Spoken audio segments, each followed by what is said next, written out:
Hatshepsut was one of the most prolific builders in ancient Egypt, commissioning hundreds of construction projects throughout both Upper Egypt and Lower Egypt. Many of these building projects were temples to build her religious base and legitimacy beyond her position as God's wife of Amun. At these temples, she performed religious rituals that had hitherto been reserved for kings, corroborating the evidence that Hatshepsut assumed traditionally male roles as pharaoh. She employed the great architect Ineni, who also had worked for her father, her husband, and for the royal steward Senenmut. The extant artifacts of the statuary provide archaeological evidence of Hatshepsut's portrayals of herself as a male pharaoh, with physically masculine traits and traditionally male ancient Egyptian garb, such as a false beard and ram's horns. These images are seen as symbolic and not evidence of cross-dressing or androgyny. Following the tradition of most pharaohs, Hatshepsut had monuments constructed at the Temple of Karnak. She also restored the original precinct of Mut, the great ancient goddess of Egypt at Karnak that had been ravaged by the foreign rulers during the Hyksos occupation. It later was ravaged by other pharaohs, who took one part after another to use in their own projects. The precinct awaits restoration. She had twin obelisks erected at the entrance to the temple, which at the time of building were the tallest in the world.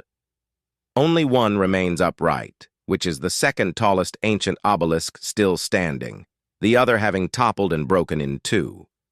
The official in charge of those obelisks was the High Steward Amenhotep. Another project, Karnak's Red Chapel, or Chapelle Rouge, was built as a bark shrine. Later, she ordered the construction of two more obelisks to celebrate her 16th year as pharaoh. One of the obelisks broke during construction, and a third was therefore constructed to replace it. The broken obelisk was left at its quarrying site in Aswan, where it remains. Known as the unfinished obelisk, it provides evidence of how obelisks were quarried. Colonnaded design of Hatshepsut Mortuary Temple. Hatshepsut built the Temple of Pakhet at Beni Hassan in the Minya Governorate, south of Al-Minya.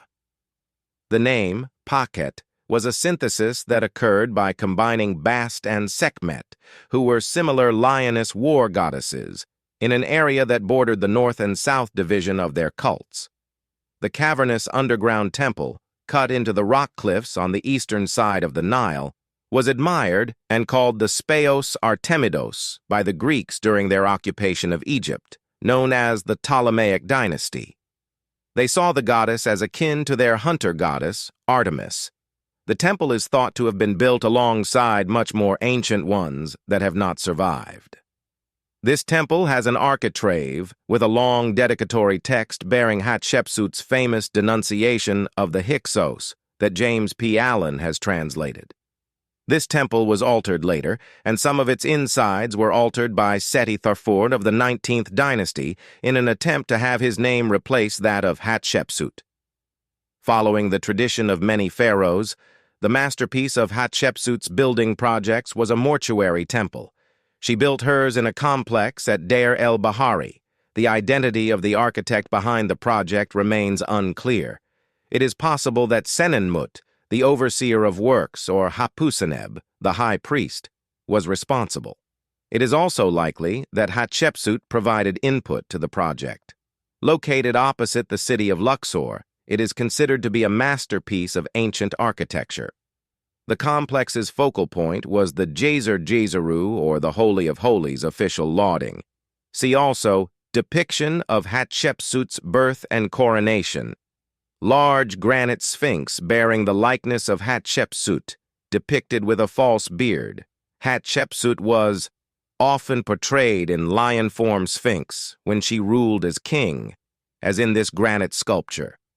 This sculpture also shows her wearing the traditional false beard, a symbol of pharaonic power. Hyperbole is common to virtually all royal inscriptions of Egyptian history. While all ancient leaders used it to laud their achievements, Hatshepsut has been called the most accomplished pharaoh at promoting her accomplishments. Hatshepsut assumed all the regalia and symbols of the pharaonic office in official representations. The Khat headcloth, topped with the uraeus, the traditional false beard, and shendit kilt. Hatshepsut was ambiguous and androgynous in many of her statues and monuments. She would create a masculine version of herself to establish herself in the Egyptian patriarchy. Osirian statues of Hatshepsut, as with other pharaohs, depict the dead pharaoh as Osiris, with the body and regalia of that deity. To further lay her claim to the throne, priests told a story of divine birth. In this myth, Amun goes to Amosa in the form of Thutmose,